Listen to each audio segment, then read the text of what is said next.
প্রাথমিকভাবে আমাদের ধারণাটা একটু অন্যরকম ছিল। কলকাতার বুকে রুফটপে আমরা অনেক রেস্টুরেন্টে খেয়েছি, কিন্তু আজকে যেটা খাওয়ালো, যে জায়গায় যে পরিস্থিতিতে, আমাকে একটু বলবো শুধু ঘুরিয়ে দেখাবার জন্য, খুব সৌভাগ্যবান না হলে এই জায়গায় অন্তত লাঞ্চ করা সম্ভব না। আমাদের জীবনের অনেকগুলো পরিস্থিতি আসে, সেই পরিস্থিতির মধ্যেও এই সাময়িক যে আনন্দ, আমরা একটা কথা বলতে পারি, সুভাষের কাছে আমরা কৃতজ্ঞ অন্তত এই ধরনের একটা লাঞ্চ এই পরিবেশে খাওয়াবার জন্য। আমরা আশা করব আমাদের আরও 2-3টে দিন রয়েছে, সেই 2-3টে দিন আরও নতুন নতুন জায়গায় আমরা নতুনত্বের স্বাদ নিয়ে কলকাতায় ফিরব। Thank you very much.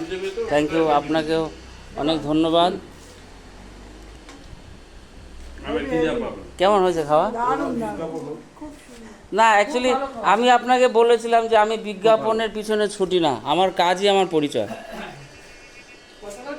আমি আপনাকে বলেছিলাম আমার বিজ্ঞাপনের প্রয়োজন নেই। কথা শুনুন, ভোকাল না হলে না, হ্যাঁ, যে ভোকাল না তার মানে ছাড়ার জিনিসটাও না